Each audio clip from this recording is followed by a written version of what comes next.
Muito bem, estamos de volta. O assunto de hoje pode ajudar muito os nossos filhos, sejam eles bebezinhos, sejam eles maiorzinhos ou adolescentes. Tá pronto para ouvir? Tá pronto para de repente mudar a conduta do cuidado com eles? Bom, segundo a literatura atual, 9 em cada 10 bebês sofrem condições que são tratadas ou tratáveis pela osteopatia. E essas disfunções, quando ignoradas, vão repercutir negativamente na infância, na adolescência e também na fase adulta. Em um estudo realizado com 96 prematuros de 28 a 36 semanas, na unidade de terapia intensiva neonatal do Hospital Busi, em Milão, na Itália, foi evidenciado que o tratamento osteopático, com 10 minutos de intervenção, melhorou a taxa de saturação de oxigênio, além de ser constatada uma diminuição do esforço cardíaco de modo geral naqueles bebês. Isso mostra que apenas um contato do osteopata já gera resultados benéficos. E é por isso que hoje a gente conversa aqui com a osteopata Louriane Mauruto e ela vai falar mais sobre esse assunto. Mas talvez tenha dúvidas que você queira trazer aqui no programa, dúvidas quanto aos seus filhos, o que dá para ser feito, se você ainda não é mãe, se você ainda não é pai, o que você pode fazer, como você pode planejar a atuação desse profissional nesse momento de parto e pós-parto. Então, você tem o nosso WhatsApp aberto para participar aqui do programa, participar dessa conversa. Você pode usar o QR Code que está aqui ou então anotar o nosso número que é 12 98266 0004. Oi, doutora, seja bem-vinda mais uma vez aqui ao Vida e Saúde. Tudo bem com você? Tudo, Tero. Obrigada pelo convite. Fico muito feliz de estar aqui com vocês mais uma vez. Doutora, tem muita gente que está assistindo o Vida e Saúde que de repente está se perguntando, primeiro, né, o que é osteopatia? Osteopatia é uma técnica manual. No Brasil, é uma especialidade da área da fisioterapia, mas ela surgiu nos Estados Unidos, criada por um médico chamado Andrew Taylor Still, onde ele formulou, escreveu sobre essa osteopatia, a filosofia. Então, basicamente, através das mãos, nós avaliamos e realizamos o tratamento. Nós buscamos regiões do corpo onde não funcionam, onde estão densificadas e onde não tem harmonia de movimento. Me fala Isso pode estar sendo... Não, pode falar, pode falar. E essa avaliação, essas disfunções podem ocorrer em todos os tecidos, sendo eles cranianos, viscerais ou músculos esqueléticos. Ah, então é bem completo, né? Quando a gente fala que pode ser um braço da fisioterapia, o osteopata ele vai um pouquinho além, trabalhando todos esses tecidos. Mas eu queria saber o seguinte, o osteopata pediátrico, ele também vai trabalhar em todos esses tecidos? De que maneira? Qual é o diferencial dele? O diferencial é o tempo, né? Quando a gente trabalha em bebês, em crianças, nós temos a possibilidade de corrigir essas disfunções e permitir com que esse corpo cresça, amadureça em total liberdade. Então, o que você trata numa criança, num bebê, com certeza você vai estar evitando uma disfunção e uma doença numa vida adulta. Tá. Agora eu quero entender o seguinte, como é que a osteopatia ela ajuda nesse desenvolvimento do bebê mais diretamente? Assim, o nascer e a vida intrauterina é uma vida difícil, né? Então, a gente brinca que durante todo o processo gestacional, a mãe precisa permitir com que o seu corpo esteja livre para as mudanças gestacionais que acontecem, pelas mudanças posturais e viscerais que a gestação vai ocasionar no corpo da mãe e permitir com que o bebê tenha espaço para que ele consiga crescer com saúde e liberdade. Espaço para o crescimento, espaço para o exercitar dos movimentos.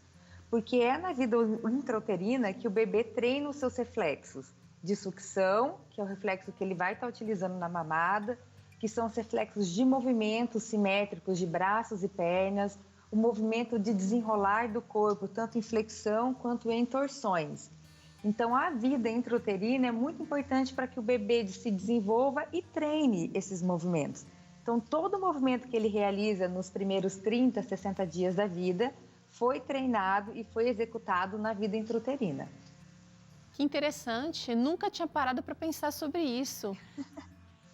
Porque ele meio que ele já vem com alguns movimentos automáticos mesmo, mas nem todos os bebês. Porque olha só, quando você fala de amamentação, por exemplo, tem muitos bebês e mamães, obviamente, que sofrem nesse período. Mas eu queria já direcionar nossa conversa aqui para a atuação da osteopatia nessas possíveis disfunções, como a dificuldade da mamada.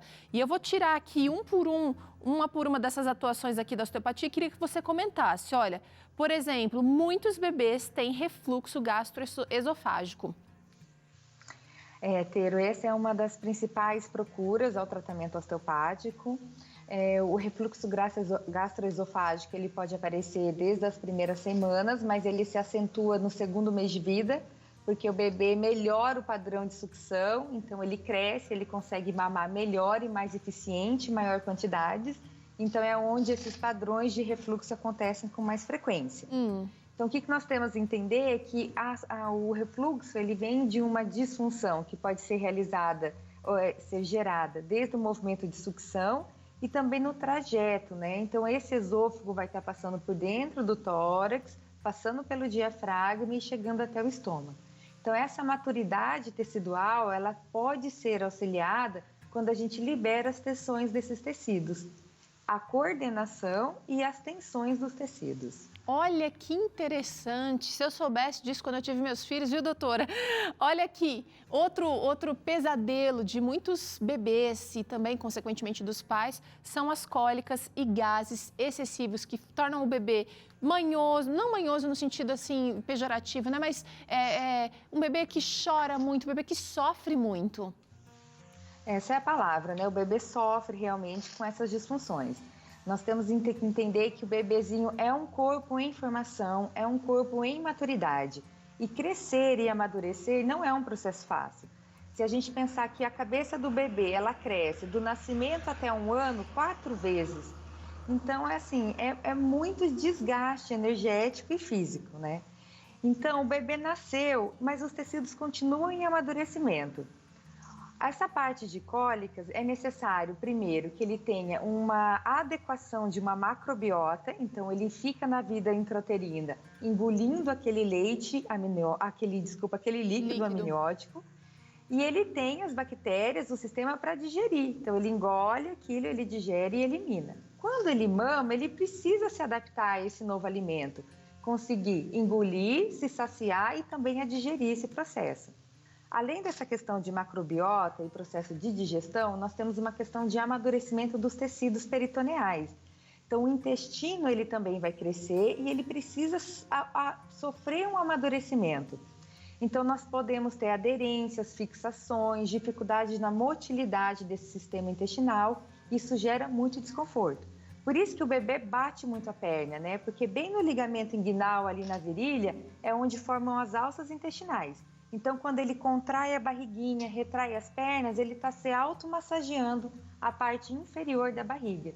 Então, é bem característico. Bebês com cólicas, eles ficam nesse bater perna, né? Até com força, ou trazer as duas perninhas como um movimento de proteção.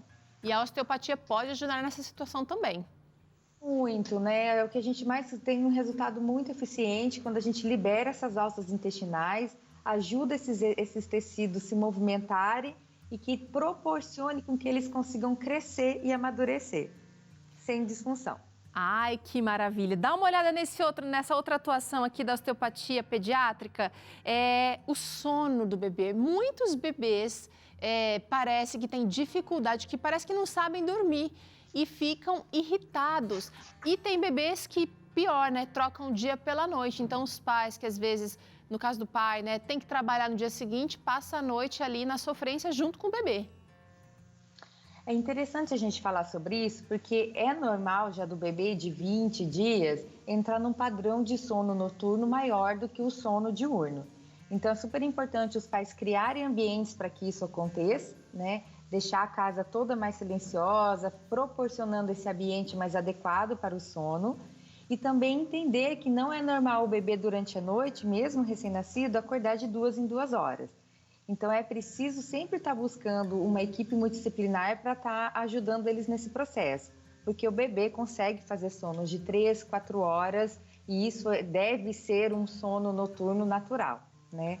o que a gente observa é que essas tensões do bebê, quando ele está crescendo, no período da noite, assim como o bebê como adulto, é o período onde a gente libera mais hormônios, é onde a gente proporciona o crescimento corporal. Então, o bebê irritado à noite é um bebê que está sofrendo, que ele está com disfunções onde ele não está conseguindo relaxar. É preciso olhar para isso. Olha que interessante. Doutora Loriane, olha só, a simetria da cabeça. Esse é um tema bem interessante, né? A osteopatia é uma técnica muito eficiente. Recentemente, nós tivemos encontro com um neurocirurgião aqui de São José e ele trouxe para a gente como, durante a pandemia, as assimetrias cranianas aumentaram e como aumentaram a procura para um neurocirurgião, né, que é um especialista, e também para os profissionais que fazem parte da equipe. Então, o que a gente conseguiu observar é que as mães gestantes na pandemia, onde elas estão trabalhando em home office, ficando mais tempo sentadas, isso dificulta muito o amadurecimento do bebê dentro da barriga, né? Então, estar sentado é um dos motivos mecânicos para que essas alterações da cabeça aconteçam.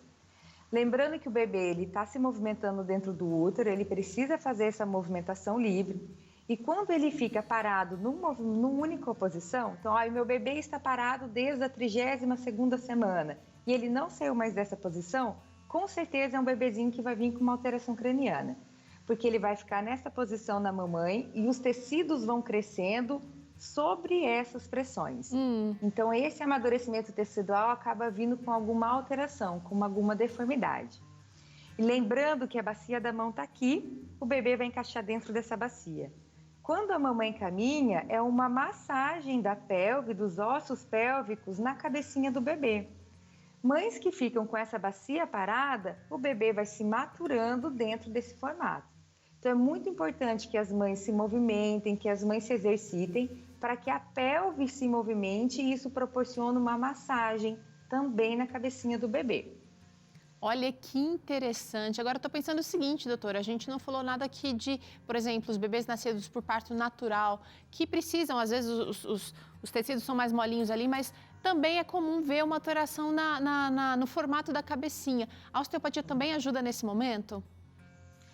O útero se contrai até 22 kg força durante o parto.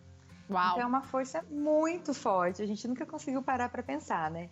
Então, realmente, o movimento de descida do bebê, a posição que ele fica durante a gestação e os traumas que podem acontecer durante o movimento do parto natural.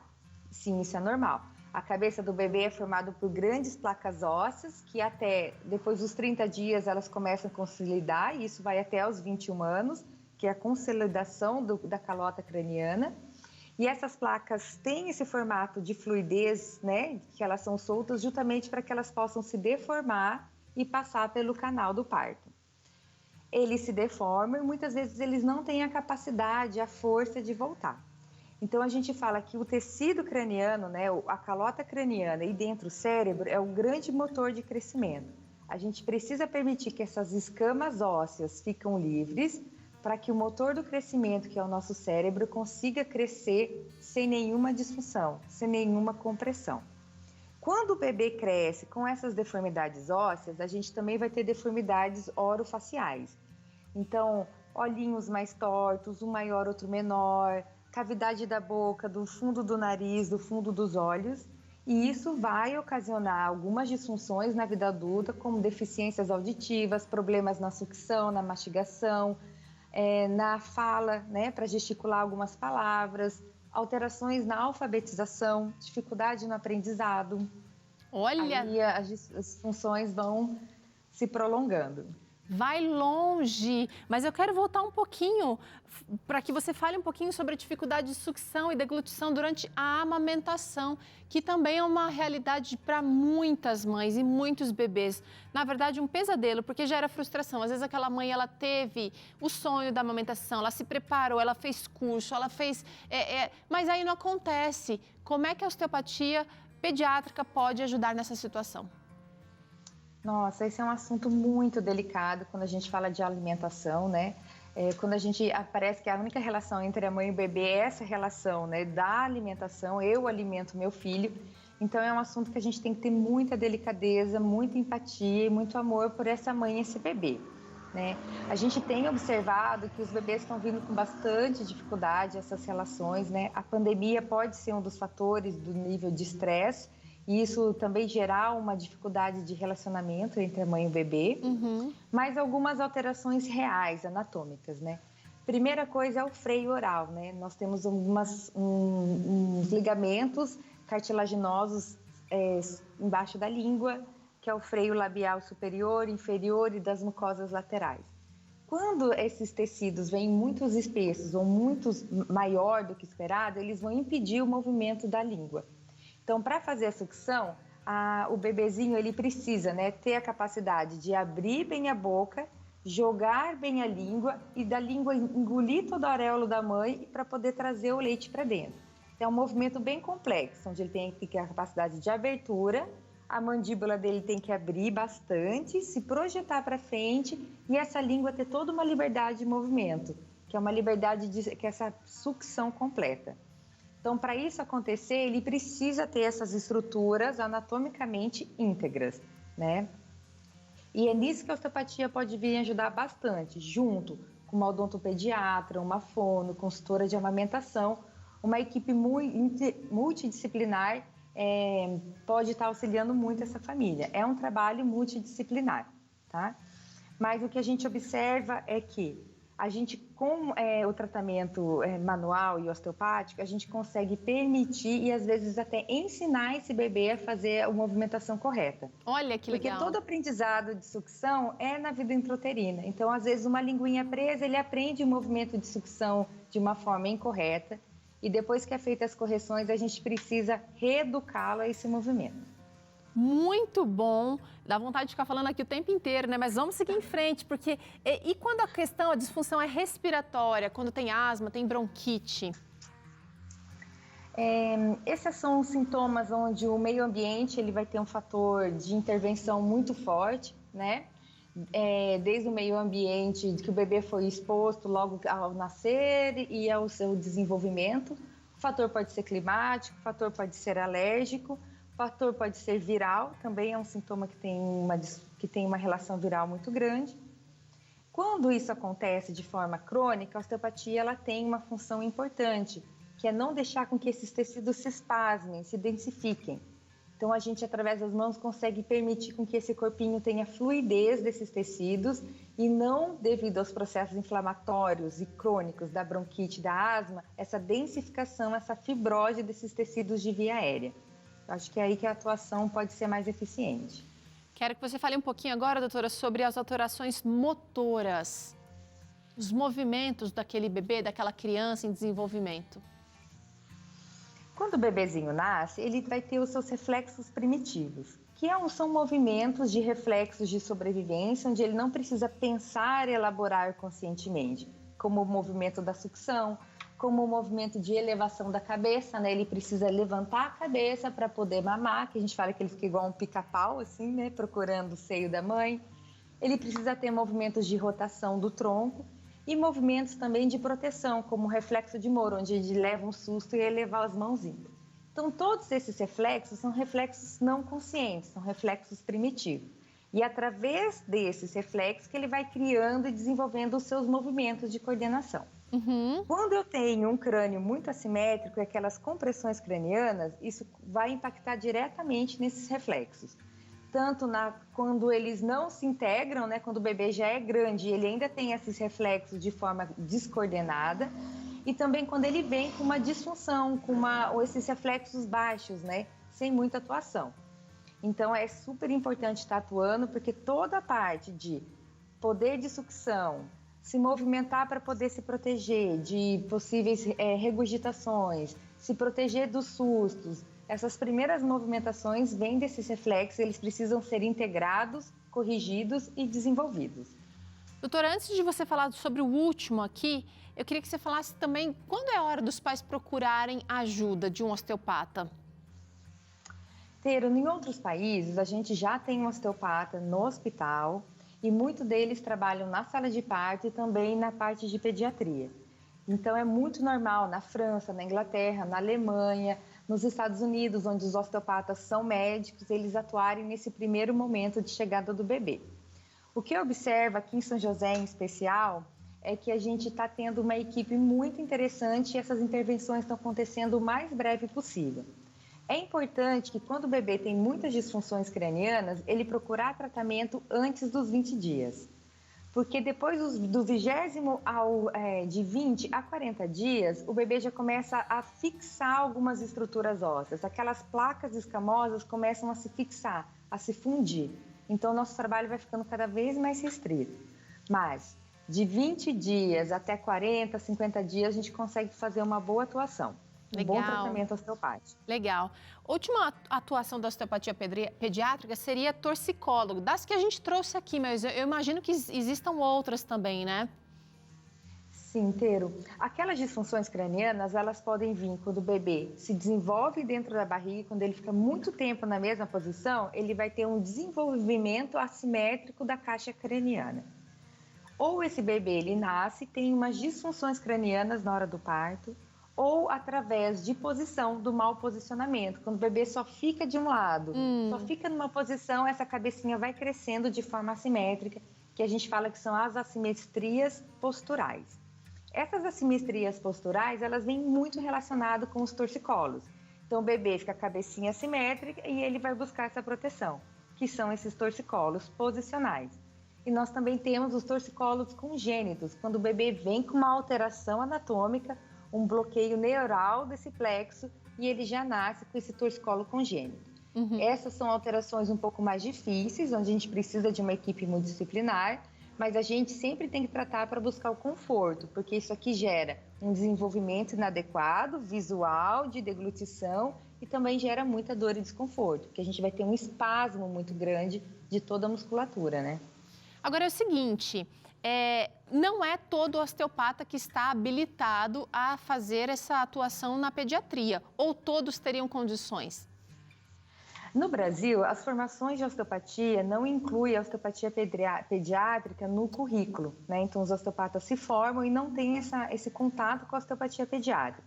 Então, no Brasil, nós precisamos fazer cursos a mais, além da especialização da osteopatia, fazer cursos para que a gente consiga ter uma habilidade, né, um conhecimento para atuar na osteopatia pediátrica.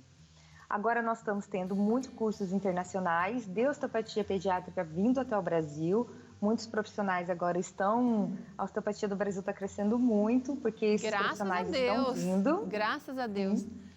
Então nós estamos tendo a oportunidade de nos qualificar cada vez mais. Agora eu tenho uma pergunta. Tem contraindicação para o tratamento? Tem, né? Quais seriam? Assim, não seriam contraindicações, mas é onde a osteopatia ela é limitada, né? Na verdade, nós não temos assim, não pode fazer osteopatia em nenhum bebê, mas nós temos limitações, né? Quando o bebê vem com alterações anatômicas, como por exemplo, essas placas cranianas, elas não vêm soltas, elas já vêm fixadas. Nós vamos precisar de uma ajuda médica, né? Nós não conseguimos soltar essas placas com as mãos. Será necessário um neurocirurgião. Quando o bebê vem com torcicolo ou com uma lesão de plexo ou com fraturas, nós vamos precisar realmente de um médico, de um cirurgião para estar atuando, porque através das mãos e correções de tecido, nós não conseguimos obter os resultados necessários, né? Eu acho que nós não temos contraindicação, mas sempre essa questão da multidisciplinariedade. Legal. É importante o profissional saber até onde ele pode atuar e passar a bola para frente de quando for necessário e ser muito honesto com as famílias, né? Com certeza. Chegou uma interação aqui que eu queria trazer para a doutora Lauriane. Vamos ver quem é que está falando aqui. É a Antônia Martins. A forma de engatinhar, forçando mais uma perninha, por exemplo, pode prejudicar o desenvolvimento da criança? Ou vou completar aqui, será que já não é um indício de que o desenvolvimento está prejudicado? E ela quer saber se o osteopata pode ajudar nesse caso. Antônia, obrigada pela pergunta, uma pergunta muito legal, né? Porque a gente vê várias formas de engatear, o bebê que anda de bundinha, né? O bebê que engatinha com uma perna só. Então, a gente sempre vai olhar que as assimetrias, elas não são boas, né? Todo movimento que acontece de forma assimétrica significa que ele vai se desenvolver dessa forma assimétrica. Significa que um membro ele vai estar sendo exigido demais e o outro vai estar sendo mal utilizado.